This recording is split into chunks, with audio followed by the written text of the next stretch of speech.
nie będę czarował, po drugą część filmu El Hoyo albo Platforma jak to woli, sięgnąłem tylko i wyłącznie po to, gdyż jakiś czas temu oczywiście obejrzałem pierwszą część na Netflixie, no i stwierdziłem, że jeżeli ten film będzie w połowie tak udany jak pierwsza część, to rzeczywiście będzie dosyć ciekawie. Fabuła? Nie, tylko zarys.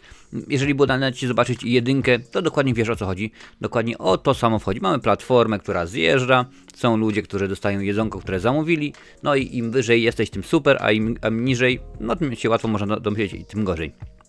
No i nie będę wchodził w szczegóły, bo to akurat spokojnie możesz sobie obejrzeć na Netflixie, ale tak stwierdziłem, okej, fabuła. Co nowego mogą wymyśleć? Wiesz, bo to jest podobny kasus, jak było przy okazji filmu Cube, gdzie tam mieliśmy więzienie sześcian i trzeba było coś w dwójce, w trójce wymyśleć. No i tutaj rzeczywiście tak doszedłem do wniosku, okej, zobaczymy, popatrzę jak to będzie, jestem sam zaintrygowany i w którą stronę podążą. No i muszę już powiedzieć, że film zaczynamy z wysokiego C, bo tak naprawdę jest albo bardzo dobrze, bo rzeczywiście podoba mi się scena, może nie otwierająca, no ale ta, która jest na samym początku.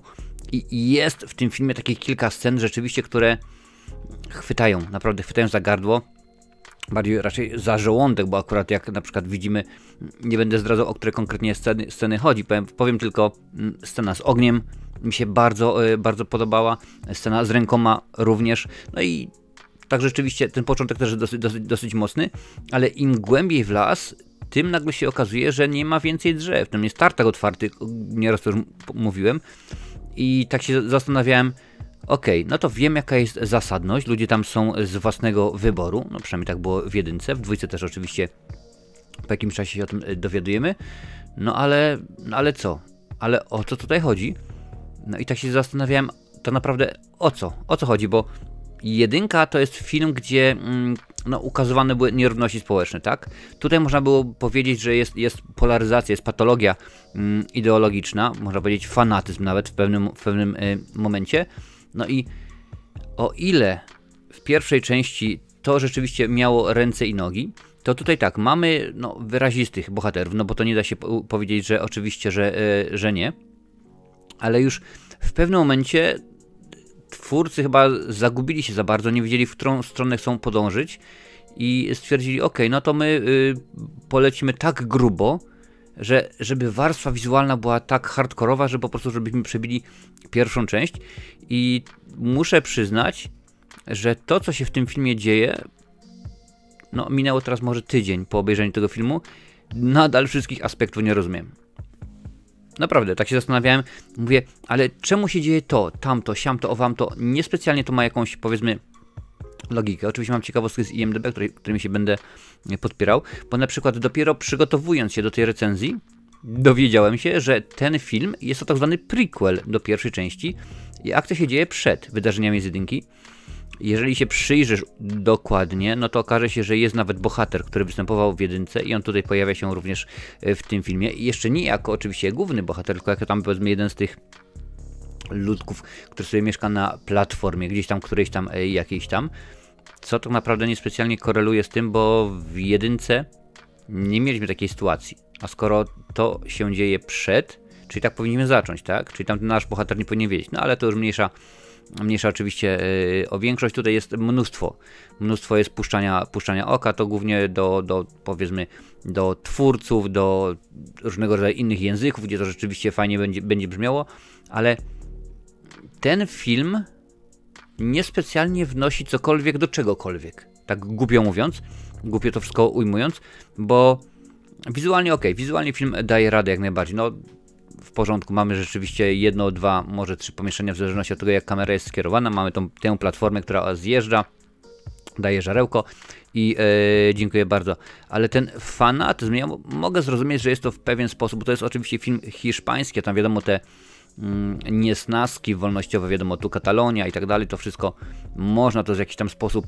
zrozumieć, no ale kiedy tworzysz film i wiesz, że będzie go dystrybuował Netflix, no to zakładasz, że ten film się jedynka sprzedała, bo była uniwersalna, robimy dwójkę, która też będzie uniwersalna, bo wiadomo, że Netflix chce, ażeby ilość subskrypcji, ilość tych łapek w górę, albo ilość podwójne łapki w górę, ilość godzin wyświetlania, krótko mówiąc, żeby się zgadzała.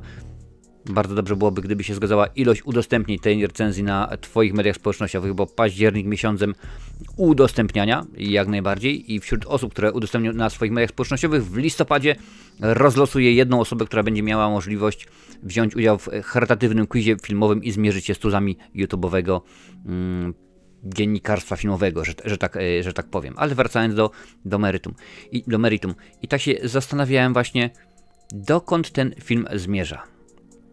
Bo no, nawet widzisz tutaj na miniaturze za mną mamy dwójkę bohaterów, jak najbardziej przewijają się przez cały film i oczywiście muszą się ich postawy zmienić, bo jedna osoba jest z takiego powodu, inna oczywiście, uwaga, niespodzianka, z innego. Jakkolwiek by to dziwnie nie zabrzmiało, ale niestety nie jest to na tyle dla mnie wyraziste, żeby naprawdę powiedzieć o... Podoba mnie się to, cytując oczywiście klasyka, bo to, dlaczego oni są na tej platformie, w tym Elhoyo, można inne słowo powiedzieć, jest oczywiste. To jest naprawdę wyłożone piąchą, niemalże w nos dostajemy i jest powiedziane, tak, to jest dlatego, ponieważ i mamy to, bo raz, dwa, trzy, cztery, pięć, sześć. To, że to jest rozłożone w czasie, to jest insza inszość, jak mawia klasyk.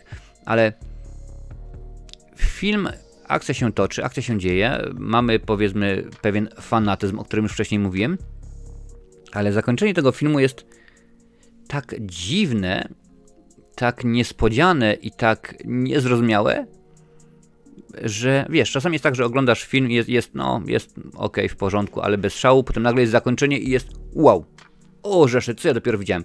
A tutaj oglądasz film, który jest taki sobie, akcja się toczy tak sobie, no bo rzeczywiście dużo, jeżeli chodzi o samą akcję, to rzeczywiście się dużo dzieje, ale jeżeli chodzi o merytorykę tego, o rzeczywiście cokolwiek, no to już nie specjalnie.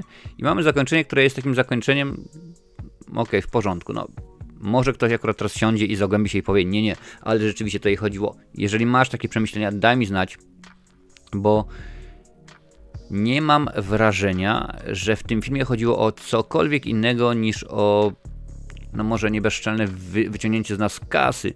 Chociaż z drugiej strony, no Netflix nie jest za darmo, więc też za niego płacimy, więc można by powiedzieć, że jak najbardziej to było zrobione tylko i wyłącznie dla kasy, a ostatnimi czasy, no dużo takich filmów jest, które są zrobione, drugie części, trzecie części, które są zrobione tylko dla kasy i potem wychodzi z tego Joker, Ant-Man albo jakieś inne popłuczyny, więc rzeczywiście wydaje mi się, że Elhoyo, no to jest film do Elhoyo niepodobny, bo nie ma w nim jakiejś sensownej fabuły, którą bym rzeczywiście chciał sobie obejrzeć.